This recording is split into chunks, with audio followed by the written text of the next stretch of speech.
Hi, hello, good day. Welcome back again with another vlog. And for today's video, we're going to talk about solving problems involving factors and polynomials. Now, we will discuss some property in mathematics.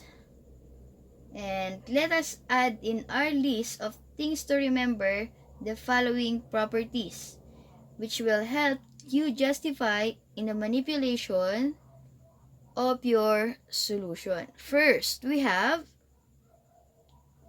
additive inverse property, or the Additive inverse property is adding a number and opposite to get the sum of 0. in symbol like this, a plus negative a is equivalent to 0. This is an example of an additive inverse property. Okay, for example, any value of a, we have 2.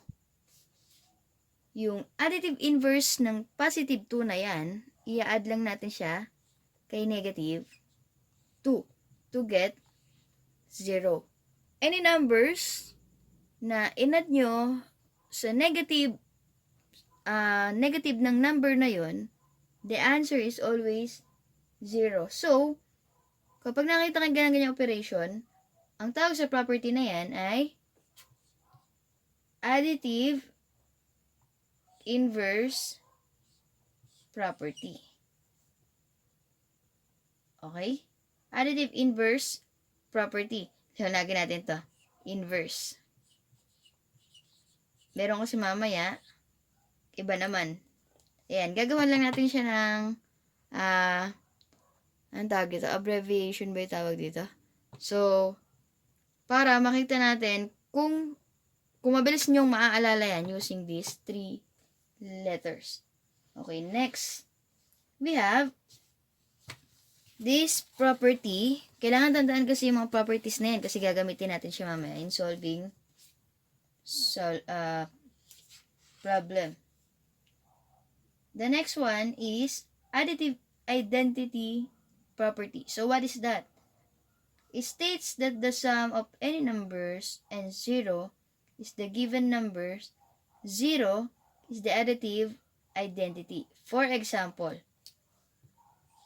letter A plus 0, the answer is always letter A. Kung kanina, sa additive inverse property, in-add natin yung positive into negative part nung number din na yon, side nung number din na yon, ang answer ay 0. Ito naman, any numbers that you add to 0, the answer is that number. And that property is additive identity property. This is identity.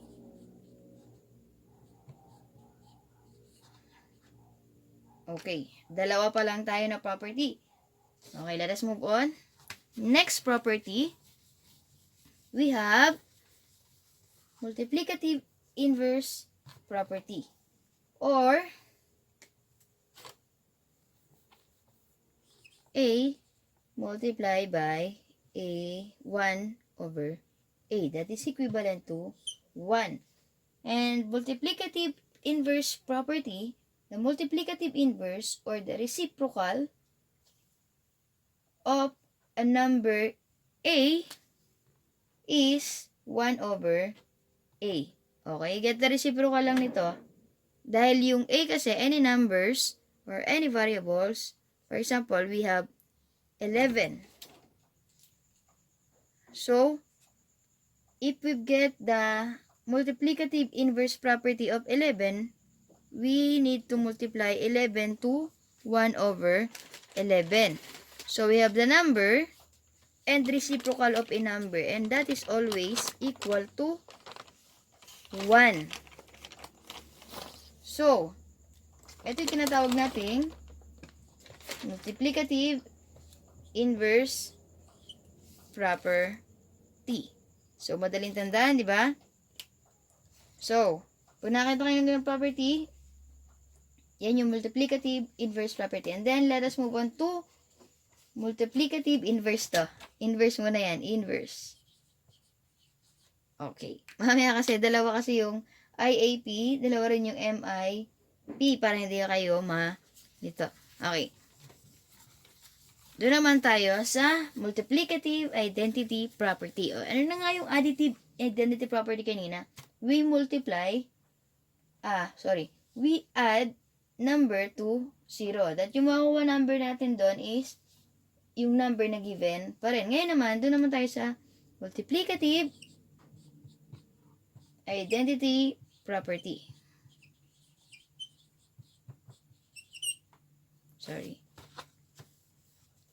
Identity property, or yung meaning po niya is, it states that the product of any number and 1 in the given number is equal to, so, any number naman that you multiply to 1, the answer is always that number. Diniscuss ko na yan before. So, that is multiplicative identity property. Yung inverse, yung kabaliktaran niya o yung reciprocal. Ito naman identity, any number that you multiply to 1 cannot be 0. Kasi any number naman that you multiply to 0, the answer is always 0. Hindi siya magiging identity. Okay? Identity means magkamukha o yung kaparehas niya o yung siya mismo. Kaya kanina sa addition, sa 0 siya ina-add para makuha natin yung same number niya. Pero sa multiplication, sa 1 natin siya i-multiply. Dahil kung sa 0, hindi siya magiging identity. Okay? Okay, let us move on to konti muna yung property na gagamitin natin para sa example mamaya. We have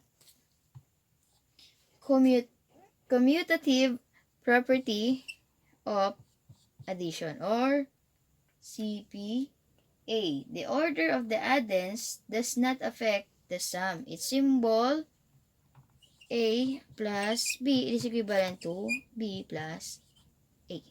Okay, commutative means the given here in left side dapat equal A plus B.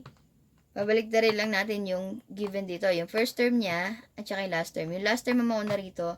And that's what you call commutative property of addition. In example, we have 3 plus 7. In number here, sabi rito, mauna yung last term, 7 plus 3. Kapag nakikita ng ganong property, this is what you call commutative property of addition. And last property that we need to discuss for this lesson is distributive property of multiplication. Okay. Ito medyo familiar sa atin to kasi sa mga previous lesson natin. So we have distributive property of multiplication. We have example A multiplied by B plus C. That is equivalent to distributive. Dinidistribute lang din natin. A multiplied by B plus A multiplied by C. So we have states that when a number is multiplied by the sum of two numbers, the first number can be distributed to both of those numbers and multiplied by each of them separately. So, ito familiar kasi sa atin itong mga given na to. For example, meron tayong x plus 1. We have 3. So, we multiply 3 to x first. So, we have 3x. Then, 3 to 1. Then, we have plus 3. Okay. We use madalas yung distributive property of multiplication gaya nung na-discuss na natin before. So, let us solve a problem. Actually, word problem siya. So, ito yung kahinaan o hindi naman kahinaan. Dito nalilito yung karamihan ng mga estudyante. Basahin natin. The area of the square of a square is numerical equal to 50 times its perimeter. Find the length of a side of the square. Okay. Step 1. We have solution. Step 1. Choose a variable to represent what is unknown. in our problem, read ko ulit kanina, the area of the square is a numerical equal to 50 times its perimeter. Find the length of the side of the square. First step, step 1 tayo ng ating solution.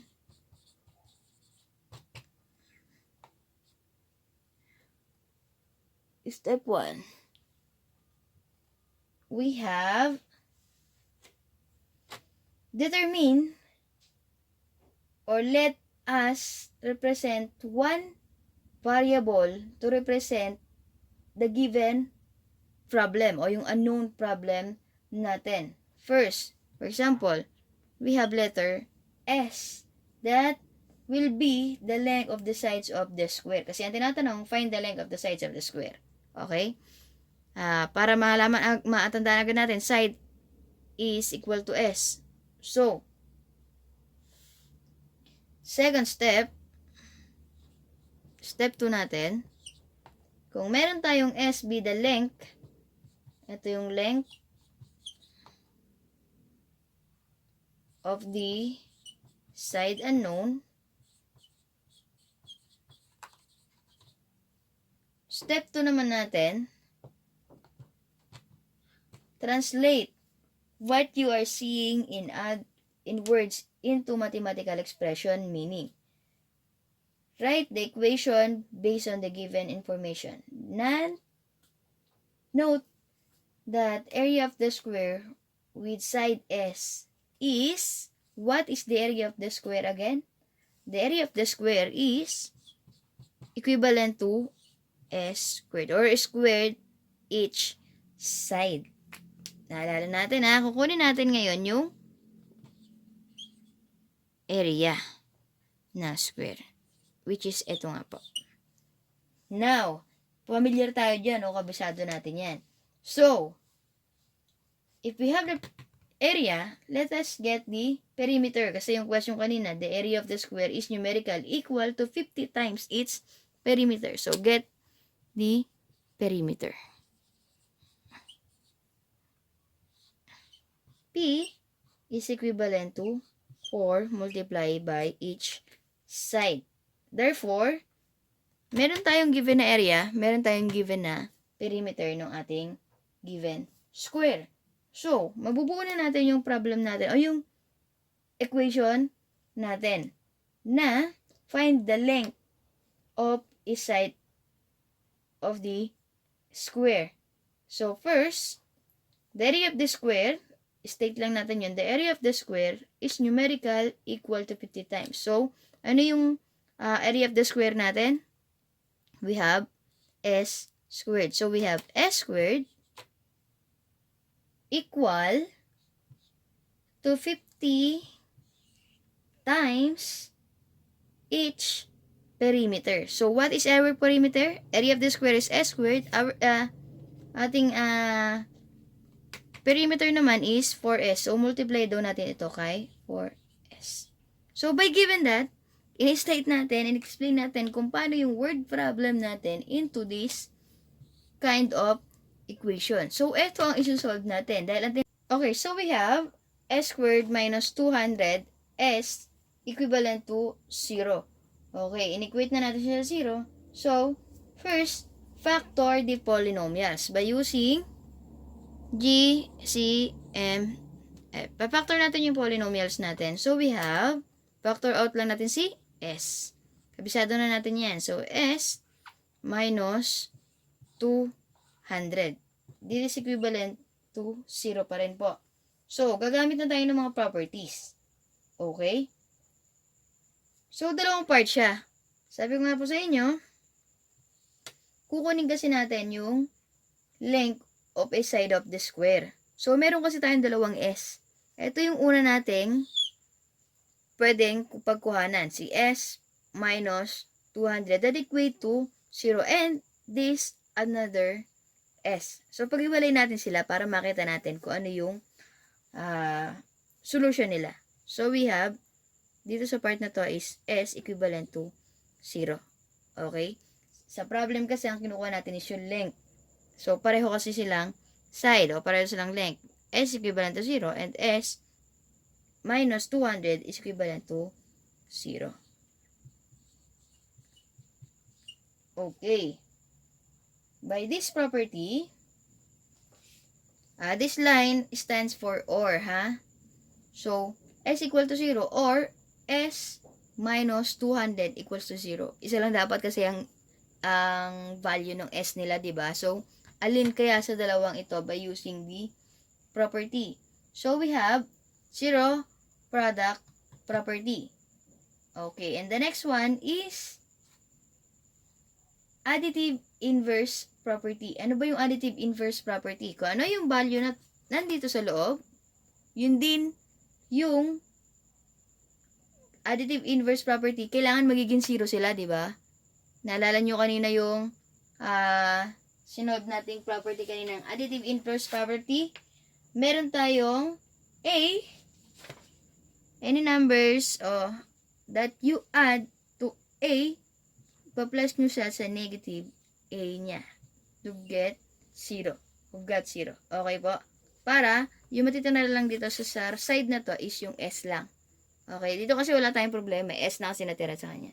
Dito sa left side, dapat S lang. So, gagamitin nga natin yung additive inverse property. So, we have S minus 200. Ang additive property niya is, inverse property niya is plus 200 para mag-0 siya, di ba? So, kung gagawin niyo po yun, gagawin niyo rin dito sa right side yun. So, 0, kung ano yung in-add nyo rito, siya mo rin i-add sa kabila. Yan yung magamit ng additive inverse property. So, by resulting the equation, the answer is, dito, is equal to 0 pa rin. Equate lang natin siya para kung ano ginawa natin sa right, ganoon din sa left. So, equal to 0 pa rin naman yan. So, solve natin. S, negative 200, plus positive 200, the answer is 0 na. So, 0 plus 200, the answer is 200. So, malinaw naman, since the length of the square could not be a 0,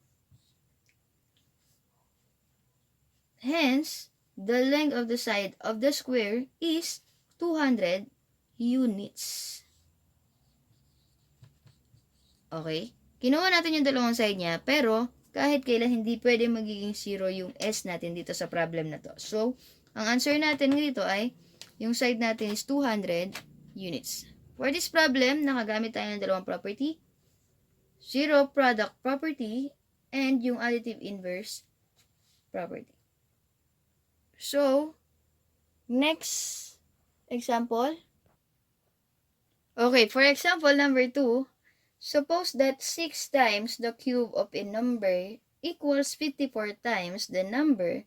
Find the number. First, kailangan natin makakuha ng mathematical expression. Dahil mahirap isolve yan, o mali na tayong isolve kung tititigan lang natin yan in word or in sentence. Now, first step, katulad ng ginawa natin kanina, choose a variable to represent what is unknown. Ano ba yung unknown? Ang unknown natin is yung buong problem na yan. So, first step natin, let x be the number. So, second, translate what you are seeing in words into mathematical expression. Suppose that 6 times the cube, so we have 6 times the cube. So, x represent a number. So, we have 6 times the cube of a number. So, we have a number. I-multiply daw natin siya ron. O, pwede naman natin lagyan na open close parenthesis para hindi kayo malito. So, 6 times a cube of a number. Dahil yung number natin is letter x. Ginawa lang natin yan. Kahit anong letter, pwede nyo naman gamitin. So, yung akin, x. So, equals to 54 times na naman daw, the number. So, yun sila natin pagkakaayos natin na equation. Tanggalin natin open and close parenthesis kasi Pag magkatabi naman yung variable, yung coefficient natin, multiplication ang ibig sabihin natin doon. Tama po ba? So, we have 6 times the cube of a number equals 54 times the number. So, meron na tayong mathematical expressions. Now, how to solve that mathematical expression? We need to simplify the expressions and solve for the unknown. Ano ba yung unknown? O yung let x be the number. Ang unknown natin is yung x. So, hahanapin na naman natin kung ano ang value ng x. So, for that, we have 6x cubed equals to 54x. Equation obtained doon sa step 2 na ginawa natin kanina. So, place all polynomials on one side of the equation and set to 0. Katulad ng ginawa natin kanina, equate natin siya sa 0. Lahat ng nasa right part, transpose natin doon sa kabila. So, we've got 6x cubed minus 54x equivalent to 0. Bakit na naman naging minus yun? 54x here is positive. Transpose to the other side, so makapalitan yung sign ng negative. So, next natin gagawin, factor the polynomials or UCMF na ginawa natin. So, ano lang ba pwede natin i-factor? We have 6x and multiply by x squared minus 9. That is equivalent to 0. Okay, mag-solve na tayo. Factor or zero product property. Ito na yung gagawin natin. Find the value of x in this side and in this part. So, we have 6x is equivalent to 0. Equate lang natin sa 0 o yung tinatawag natin zero product property or ay yung ating kabila naman, ito naman, x squared minus 9 is equivalent to 0. Automatic, the answer here is x equal to 0. Why? Yung property ng division property natin, when you divide any number or 0 divide any number, the answer is always 0. We have 6x here. Para matanggal yung 6 dyan, i-divide natin both side by 6. Tama? So, the answer here is 0. So, pakita natin. Okay. Divided both side by 6. So, we have 6 divided by 6, the answer is 1 here, di ba? So, 1 na siya. And 0 divide 6, the answer is always 0. Any numbers that 0 divided any numbers, the answer is always 0. Kaya 0 yung sagot natin dito. And in this part naman, susolve natin siya ngayon. So, paano natin susolve?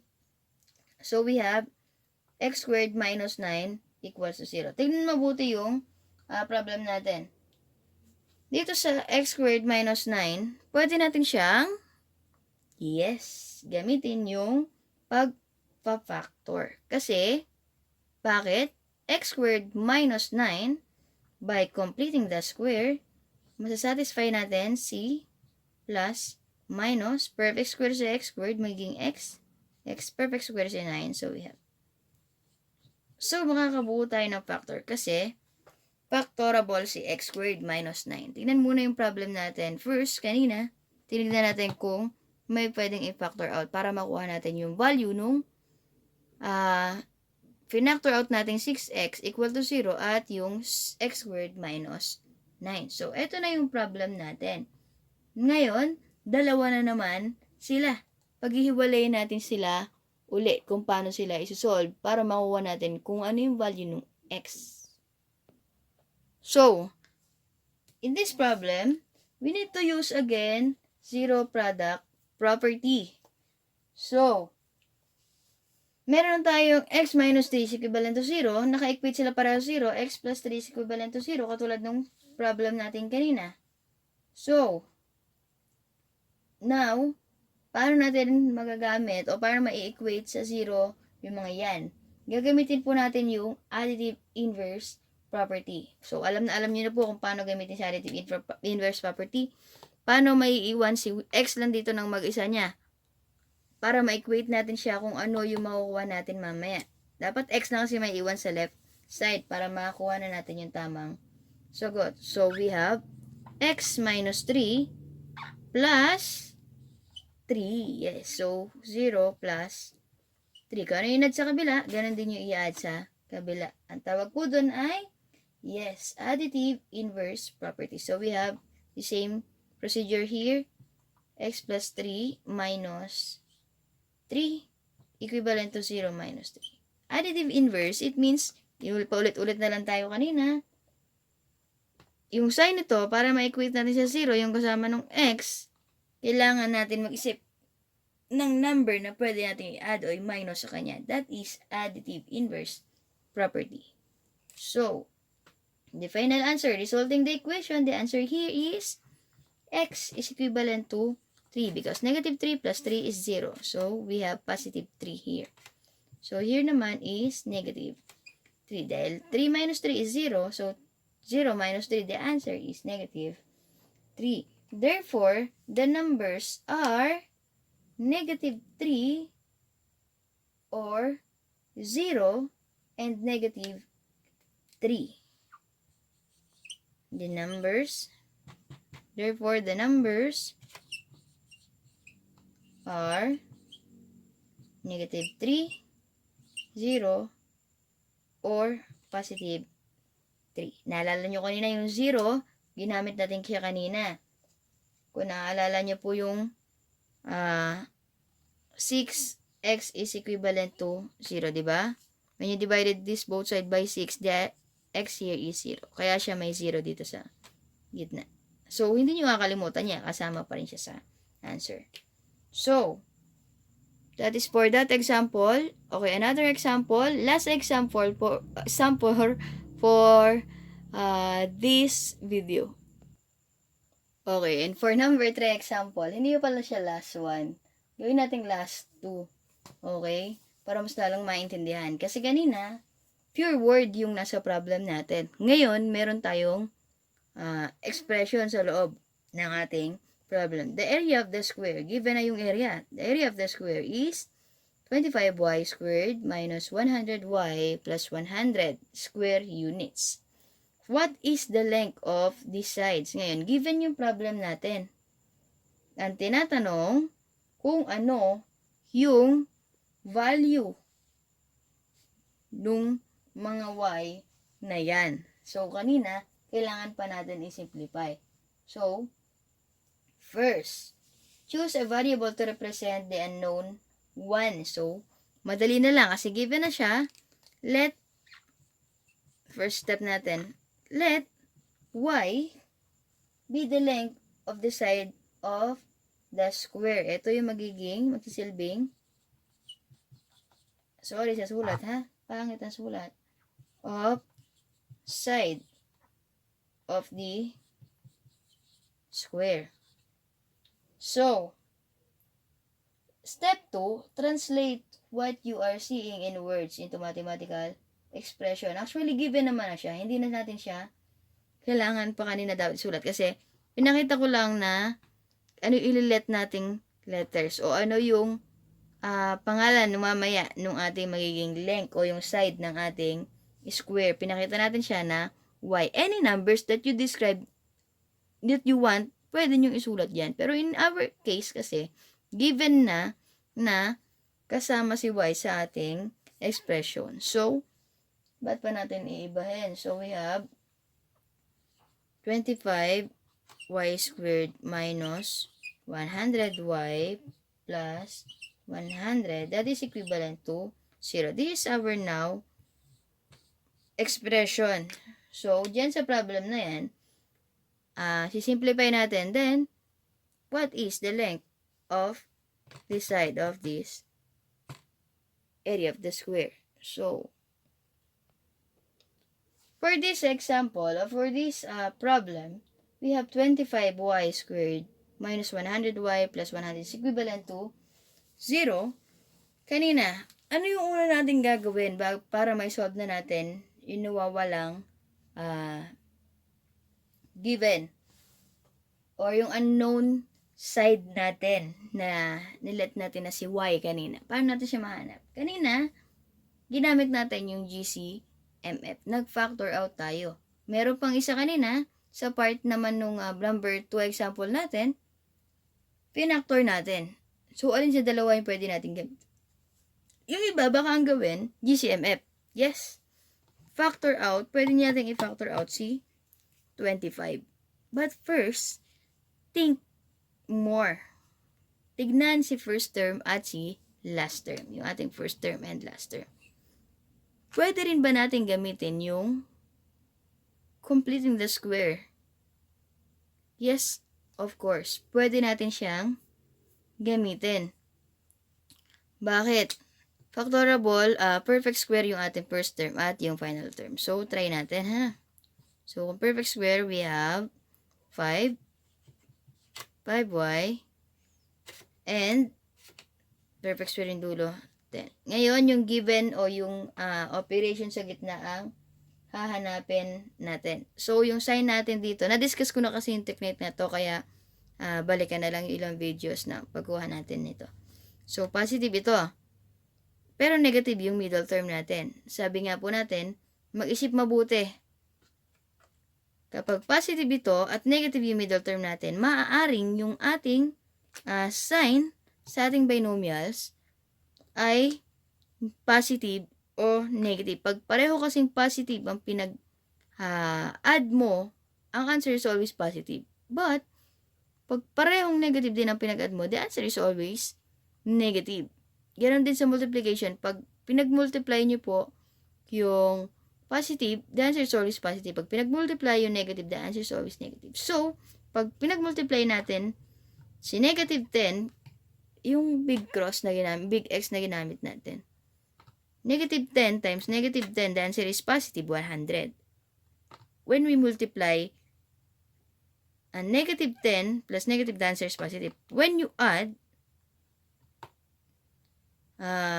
negative 10 plus negative 10, negative 20 ang sagot. So, hindi naman yun ang operation ang gagawin natin dito para i-check natin. Tingnan nga natin para hindi tayo puro salita lang. 5, 10, negative yan. 5, 10, negative 10. So, we have negative 50, negative 50, add negative 50, ito negative 50. The answer is negative 100. Why? Okay, mabilis na review lang. Okay, next. So, equation obtained dun sa step 2 na ginawa natin kanina, factor the polynomials, nagawa na rin natin. Zero product property. Ngayon, meron tayong dalawang, equitan na sa zero to. Dalawa na. So, we have 5y minus 10 equivalent to 0, and we have 5y minus 10 is equivalent to 0. Kung papansinin nyo, kahit isa lang yung part na isolve natin kasi they are the same. So, kung anong gagawin operation dito, ganoon din dito. So, ang gagamitin natin, napakadaling tandaan, yung I o yung AIP. Ano ba yung AIP? Yung kanina pa natin ginagamit, additive inverse property. Alam ko, mabilis na nga lang to sa inyo eh. Solve na natin dito yung part na to. Minus 10 plus 10 para mamaya yung y na lang matitira. O, may 5 doon. Mamaya natin siya gagalawin. So, we have 10. Okay, solve natin. So, we have 5y equivalent to positive 10. So, the next one is multiply both sides of the equation by 1/5. Multiply natin sila. Bakit? O, mas madaling tandaan. Sabi, multiply both equation by 1/5. Multiply natin kay 1/5. Sorry. 1/5. 1/2 yan eh. 1/5. Ang magiging answer natin dyan is 5y times 1, 5y, divided by 5y. Diba? 10 times 1, 10 divided by 5 is 2. Or yung solution natin dito kanina, kung meron tayong 5y equals 10, divide both side by 5. Pero yung, marami kasing terminologies. So, divide both side by 5. So, we have 5 divided by 5. We have y na lang, o 1. 10 divided by 5. The answer is, same lang sila. Ito, tama naman sila pareho. Multiplying both sides by 1/5. Ganito rin naman yung ginawa mo rito. Ang ginawa lang, kaya hindi sila mukha ng itsura, multiply na si 1/5 doon mismo sa loob. Ito yung explanation nun. So, we have inverse property. Okay. So, resulting this equation, ito na yung ating final answer. Observe the value of the unknown is the same. So, ano lang yung magiging sagot natin? So, the value, therefore, the length of the sides of the square is 2 units. Okay? Given na siya. Same lang din naman siya. Ma'am, pareho po ba isulat yung 2? Okay lang, kahit isa lang. Okay, y is equivalent to 2. And for our last example, last na talaga. So, our last example for today's video, the square of a number is 20. More than 8 times the number. Find the number. So, first, paulit-ulit na lang tayo sa step 1 natin, o first step natin. Choose a variable to represent what is unknown. O, ibahin naman natin yung letter. Nagamit natin yung x, nagamit natin yung y. Okay, ito yung z naman tayo. Yung z pala. Sorry. Z. Let z be the number. It represent a number. Paulit-ulit kasi may nawawalang number. Okay, last example na natin to. Kaya focus na tayo. Translate what you are seeing in mathematical expression. Okay? Write the equation. Basahin natin the square of a number. Square lang natin yung number. So, we have a number. Okay, square of a number is 20. Ano yung sabihin ng is? Is stands for equal. For 20 more than 8 times the number. Okay. Huwag kang magkakalituhan. Inaralan natin to ng grade 7. So, 20 more than 8 times the number. Paano isulat yan? So, syempre, mauuna yung 8 times a number which is z. So, pero pag binasa yan, 20 more than 8 times the number. Inaral natin sa mathematical expression natin way back grade 7. Alam ko, naaalala niyo yan. So, ang first step natin nga, second step na to eh. First step, mag-isip ng kahit anong pwede nyong ilagay na letter para to represent a number, para hindi kayo nagkakalituhan. So, transform the words or our problems into mathematical expressions para mabilis natin ma-solve mamaya. Then, simplify the expression to solve for the unknown. So, we have mathematical expressions that we've read as the square of a number is 20 more than times the number. So, first, ito yung equation natin na nakuha natin kanina sa second step natin kanina. Okay, now, place all polynomials in one side. Ilipat natin lahat ng side sa left side. So, we have z square minus 8z. Lagyan natin to para hindi ka mabaka sisipin yung 2 yan. Minus 20. That is equivalent to 0. Okay. What is the next step natin? After nating ilipat yun. So, meron ba tayong pwedeng i-factor out? Kailangan ba natin gamitin UCMF? No. Dahil ba tayong pwedeng i-factor out dyan? Okay? Walang pwedeng ilabas. So, next. Factorable po ba siya? Oops. Factorable po ba siya? Factorable nga ba siya? Baka may nalilito dyan. Yes! The problem or the equation z squared minus 8z minus 20 is equivalent to 0. In-skip na natin yung isang step, ano? Kasi yung may variable, pwede talaga siyang ilipat sa kabila na mabilisan lang. Yung 20, ma'am, gamitin natin yung AIP. Yes, pwede naman yung additive inverse property. Okay, nilagpasan na natin yan. Yung pwede nating mag-minus dito. Ganon din sa kabilang side para naman makuha natin yung given value. Kung bakit siya naging 0, itong side na to. Okay? Pakita ko na nga. Paano naging 0 yung side na yan? Ginawa natin dyan ay 8z minus 8z plus 20 minus 20z. Kaya siya nag-equal sa 0. Okay. Skip na sana natin yung part na yan. Okay. Yes, this part, yung z squared minus 8z minus 20 is factorable by using yung big X natin para mas mabilis nating o yung completing the square natin. Yung big X natin, naalala nyo nakaraan. So, hindi perfect square kasi si 20. Pero you think of a number na may factorable na makakapasa tayo dalawa. So, ulitin nga natin yun. Punta nga tayo dito. Gamit tayo ng ibang kulay para maalala po natin yun. Up. Yes. Gamit tayo ng ibang kulay. Tagalan natin yung mga kulay. Dala pala akong pan. Ayan. So, yung factor ng 20 natin is meron tayong 1 times 20, 2 times 10, meron pang 4 times 5. So, itong tatlo na to, ano kaya pwede natin gamitin? Na pwede nga plus, minus, para mapalabas natin yung negative 8 na nandoon sa middle term nung ating expression. Okay. Pansinin lang, 1 plus 20, 21. O, kahit pag minusin yan, malayo sa 8. Ganun din dito si 4 tsaka si 5. Ang pwede natin gamitin is si 2 at si 10. Okay, balikan yung mga previous videos natin para alam kung anong pinag-uusapan natin about sa pagkuha ng factor ng 20. So, we have 2 and 10. Perfect square naman si z, so we have, so yung operation sa gitna, ang unknown. So, dapat practice na natin yan memorize na natin yan kung paano kunin yan. So, solve na lang sa bahay.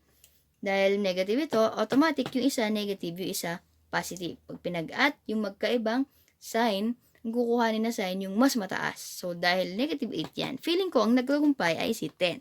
So, si 10 ang negative at si 2 ang positive. Tama ba tayo?